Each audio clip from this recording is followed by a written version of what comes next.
నమస్కారం. ఈటీవీ 360కి స్వాగతం. ముందుగా ప్రధానాంశాలు.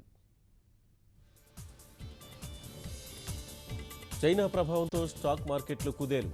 400 పాయింట్లకు పైగా నష్టాల్లో సెన్సెక్స్. ప్రకాశం జిల్లాలో ముఖ్యమంత్రి పర్యటన. రాయవరం జన్మభూమిలో పాల్గొంటున్న చంద్రబాబు.